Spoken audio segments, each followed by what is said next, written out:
ಇದೆಯಲ್ಲ plastic ಅವಾಹಕ. So ಇದು tester ಇದೆಯಲ್ಲ, ಟೆಸ್ಟರ್ ಎರಡು ವಾಹಕನೂ ಹೌದು ಅವಾಹಕನೂ ಹೌದು. ಇದು ಮೇಲ್ಗಡೆ ಪ್ಲಾಸ್ಟಿಕ್ ಕೋಟಿಂಗ್ ಇದೆಯಲ್ಲ ಅದು ಅವಾಹಕ, ರೈಟಾ? ಇದು ವಾಹಕ. ಸೊ ಇಲ್ಲಿ ಏನಪ್ಪ ಅಂದರೆ ಯಾವಾಗ ಕನೆಕ್ಷನ್ ಆಗುತ್ತೆ ಪಾಸಿಟಿವ್ ಮತ್ತು ನೆಗೆಟಿವ್, ಬ್ಯಾಟ್ರಿಯಿಂದ ಎನರ್ಜಿ ಬರುತ್ತೆ, ಅವಾಗ ಇದು ಬಲ್ಬ್ ಗ್ಲೋ ಆಗುತ್ತೆ. ನೀವು ಮನೆಗೆಲ್ಲ ಟೆಸ್ಟ್ ಮಾಡ್ತಾರಲ್ಲ ಅದು ಆಲ್ಟರ್ನೇಟಿಂಗ್ ಕರೆಂಟ್, ಡೈರೆಕ್ಟ್ ಕರೆಂಟ್ ಅಲ್ಲ ಆಲ್ಟರ್ನೇಟಿಂಗ್ ಕರೆಂಟ್, ರೈಟಾ? ಇಲ್ಲಿ ನಾವು ಡೈರೆಕ್ಟ್ ಕರೆಂಟನ್ನು ಯೂಸ್ ಮಾಡ್ತೀವಿ.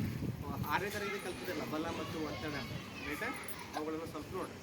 ಈಗ ಯಾವುದೇ ಒಂದು ವಸ್ತು ಏನಿರುತ್ತೆ, ನೀವು ಇದು ಕಲ್ತಿದ್ರಲ್ಲ ಆವರ್ತನಾವಧಿ, ಹೌದಲ್ಲ? ಆವರ್ತನಾವಧಿ ಕಲ್ತಿದ್ವಲ್ಲ, ಹೇಗಾಗುತ್ತೆ ಆವರ್ತನಾವಧಿ? ಹೌದಲ್ಲ? ಒಂದು ವಸ್ತು ಇದು ಎ ಇದೆ, ಇದು ಓ, ಇದು ಬಿ, ಹೌದಲ್ಲ? ಇಮ್ಯಾಜಿನರಿ ನೋಡ್ರಿ. ಈಗ ಇದು ಒಂದು ಆವರ್ತನಾವಧಿ, ಹೌದಲ್ಲ? The time taken by A pendulum. ಇದು ಪೆಂಡುಲಮ್ ಅಂತ ತಿಳ್ಕೊಡ್ರಿ. ಪೆಂಡುಲಮ್ ನಮ್ಮ ಹತ್ರ ಇದೆ ಇಲ್ಲಿ, ಇದು ಪೆಂಡುಲಮ್ ತೋರಿಸ್ತೀನಿ ಬೇಕಾದ್ರೆ, ಹೌದಲ್ಲ? Pendulum to reach from O to A, again from A to O, O to B, ಹೌದಲ್ಲ?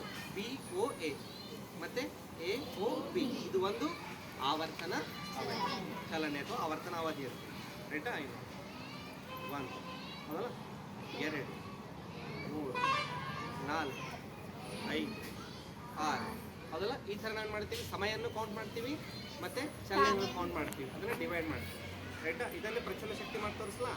ಇದ್ರಾಗ ಶಕ್ತಿ ಅದೇ ಗುರುತಾಲತನೇ ಯಾರಿಗಿದೆ ಇಲ್ಲ ತೋರಿಸ್ತಾ, ಇದ್ರೊಳಗೆ ಶಕ್ತಿ ಪ್ರಚಲ ಶಕ್ತಿ ಚಲನ ಶಕ್ತಿ ಮಾಡಿ ತೋರಿಸ್ಲಾ?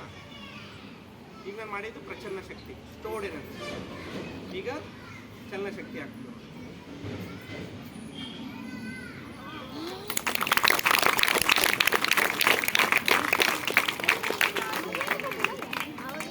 ರೈಟಾ?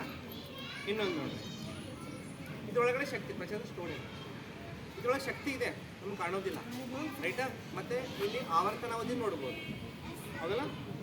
ಅಲ್ಲೇ ಕೂತಲ್ಲಿ ನೋಡ್ರ, ಇದು ಪ್ರಚಲನ ಶಕ್ತಿ ಇದ್ರೆ ಚಲನ ಶಕ್ತಿ ಆಗುತ್ತೆ, ಮತ್ತೆ ಹೋಗಿ ಬರ್ತಾ ಇರುತ್ತೆ, ಅದು ಆವರ್ತನಾವಧಿ, ಹೌದಲ್ಲ? ಇದು ಯಾಕೆ ಹೋಗ್ಲಿಕ್ಕೆ ಅಡೆತಡೆಗಳಿದೆ, ಆಬ್ಸ್ಟ್ಯಾಕಲ್ಸ್ ಅಂತ ಕರಿತೀವಲ್ಲ. ಈಗ ನೋಡ್ರಿ, ಈ ಪ್ರಚಲನ ಶಕ್ತಿ ಮತ್ತು ಚಲನ ಶಕ್ತಿಯಾಗಿ ಮಾಡ್ತೀವಿ ನೋಡಿ, ಹೌದಲ್ಲ? ಅದಕ್ಕೆ ನುಗ್ತಾ ಇದೆ, ನುಗ್ತಾ ಇರೋದೇನಿದೆ ಚಲನ ಶಕ್ತಿ, ನುಗ್ತಾ ಇದೆ ನೋಡಿ, ಏನೇನು ಚಲನ ಶಕ್ತಿ ನೋಡಿ. ಈಗ ನೋಡಿ ಎಷ್ಟು ಶಕ್ತಿ ನುಗ್ತಾ ಇದೆ ನೋಡ್ರಿ, ಅದು ರೈಟ್ ಇಲ್ಲಿ ನುಗ್ತಾ ಇದೆ ನೋಡಿ. ಈಗ ನೋಡಿ ಪ್ರಚಲನ ಶಕ್ತಿ ಹೋಗಿ ಚಲನ ಶಕ್ತಿ ಆಗ್ತಾ ಇದೆ.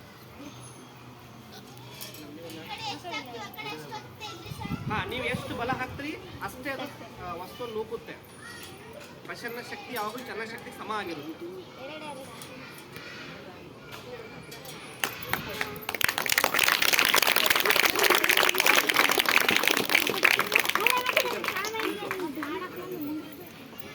ಸೊ ನಾವೆಲ್ಲ ಮನೇಲಿ ಏನು ಮಾಡ್ತೀವಿ, ಮೊದಲೆಲ್ಲ ನೀರು ಸೇರ್ತಾ ಇದ್ದೀವಿ, ಮೊದಲ ನೀರು ಸೇರಿ ಬಾವಿಲಿಂದ ನಾವು ನೀರನ್ನು ಕುಡಿತಾ ಇದ್ದೀವಿ ಅಥವಾ ಉಪಯೋಗಿಸ್ತಾ ಇದ್ದೀವಿ. ಈಗೆಲ್ಲ ಮೋಟ್ರ್ ಬಂದಿದೆ, ಮೋಟ್ರ್ ಏನು ಮಾಡುತ್ತೆ, ನೀರನ್ನು ಎತ್ತು ಹಾಕುತ್ತೆ.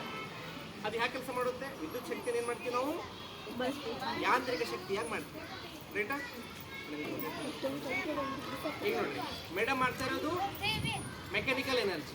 ಮೆಕ್ಯಾನಿಕಲ್ ಎನರ್ಜಿ ಏನಾಗ್ತಾ ಇದೆ, ಈ ಎಲೆಕ್ಟ್ರಿಕಲ್ ಎನರ್ಜಿ ಆಗ್ತಾ ಇದೆ. ಇಲ್ಲಿ ಫ್ಯಾನ್ ಇಟ್ಟರೆ ಫ್ಯಾನ್ ತಿರುಗ್ತಾ ಇದೆ, ಫ್ಯಾನಿಂದ ಏನು ಮಾಡ್ತೀವಿ ನಾವು ತಂಪಾದ ಗಾಳಿ ಸಿಗುತ್ತೆ, ರೈಟಾ?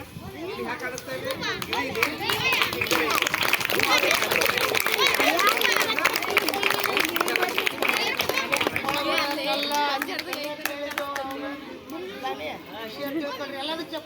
ನೋಡ್ರಿ ಇಲ್ಲಿ ಎರಡಿವೆ, ಗಿಳಿ ಮತ್ತು ಪಂಜರ ಇದೆ. ಇಲ್ಲಿ ಏನ್ ಕಾಣಿಸುತ್ತೆ, ಬರೀ ಪಂಜರ ಕಾಣಿಸುತ್ತೆ. ಇದು ಕಣ್ಮರೆ ಆಗ್ಲಿಕ್ಕೆ ಕಾರಣ ಏನು, ಚಲನ ಶಕ್ತಿ ವೇಗ ಆದಂಗ ಏನಾಗುತ್ತೆ, ವಸ್ತುಗಳು ನಮಗೆ ಸ್ಪಷ್ಟವಾಗಿ ಕಾಣುತ್ತೆ, ರೈಟಾ? ಇವೆಲ್ಲ ಸೆಲ್ಗಳನ್ನು ನೋಡಿದ್ರಲ್ಲ, ಇದು ಶುಷ್ಕ ಕೋಶಗಳು ಅಂತ ಕರೀತಾರೆ. ಇದು ಪಾಸಿಟಿವ್ ಮತ್ತು ನೆಗೆಟಿವ್ ಟರ್ಮಿನಲ್ ಇರುತ್ತೆ. ಇವೆಲ್ಲ ಹಾಳಾಗುತ್ತೆ. ಸೆಲ್ ವೈರ್ಗಳು ಬೇಕಲ್ಲ ನಿಮಗೆ, ವೈರ್ ಇದೆ ನೋಡ್ರಿ ಇಲ್ಲಿ, ವೈರ್ ಇದು, ರೈಟಾ? ಮತ್ತೇನಿದೆ, ಬಲ್ಬ್ ಸಾಕಷ್ಟು ಇವೆ ನಮ್ಮ ಹತ್ರ, ಬಲ್ಬ್ ಇವೆ. ಈ ಬಲ್ಬ್ ಎಲ್ಲ ಆಕ್ಟಿವ್ ಇವೆ, ಓಕೆ? ಸಣ್ಣ ಬಲ್ಬ್ ತಗೋತೀವಿ. ಆಮೇಲೆ ಇದು ಪಿನ್ ಇದೆಯಲ್ಲ, ಪಿನ್ ನಾವು ಏನಂತೀವಿ, ಬಟನ್ ಅಂತೀವಲ್ಲ, ಒತ್ತು ಗುಂಡಿ ಅಂತೀವಲ್ಲ. ಒತ್ತು ಗುಂಡಿ ನಾನು ರೆಡಿ ಮಾಡಿಲ್ಲ, ಓಕೆ? ಡೈರೆಕ್ಟ್ಲಿ ನಾನು ಡಿಸ್ಕನೆಕ್ಟ್ ಮಾಡ್ತಾ ಇದ್ದೀವಿ. ಒತ್ತು ಗುಂಡಿ ಅಂದರೆ ಅದು ಸ್ವಿಚ್ ಆನ್ ಸ್ವಿಚ್ ಆಫ್ ಮಾಡುತ್ತೆ. ಒತ್ತು ಗುಂಡಿ, ತೆರೆದ ಒತ್ತು ಗುಂಡಿ ಅಂದರೆ ಆಫ್ ಆಗಿರುತ್ತೆ, ಮುಚ್ಚಿದ ಒತ್ತು ಗುಂಡಿ ಅಂದರೆ ಆನ್ ಆಗಿರುತ್ತೆ. ನಾವು ಕಾಟವನ್ನು ಯೂಸ್ ಮಾಡ್ತೀವಿ, ಪಿನ್ ಯೂಸ್ ಮಾಡ್ತೀವಿ. ಈ ತಂತಿ ಸಿಂಬಲ್ ಈ ಥರ ಮೈನಸ್ ಮಾಡ್ತೀವಿ, ರೈಟಾ? ಸಿಂಬಲಿಕಲ್ ಆಗಿ ಈ ಥರ ಕನೆಕ್ಟ್ ಮಾಡ್ತೀವಿ. ಸೀರೀಸ್ ಇಲ್ಲಿ ಒಂದು ಕೊಟ್ಟಿದ್ದಾರೆ ನೋಡ್ರಿ, ಸೀರೀಸ್ ಕನೆಕ್ಟ್ ಮಾಡಲಿಕ್ಕೆ ಇಲ್ಲಿ ಏನಿದೆ ಪ್ಯಾನಲ್ ಇದೆಯಲ್ಲ, ಈ ಪ್ಯಾನಲ್ ಇಲ್ಲಿದೆ. ಈ ಬಲ್ಬ್ಗಳನ್ನು ಬ್ಯಾಟ್ರಿ ಅಂತ ಕರಿತೀವಿ. ಬ್ಯಾಟ್ರಿ ಅಂದರೆ ಏನಲ್ಲ, it is A series of bulbs, series of cells.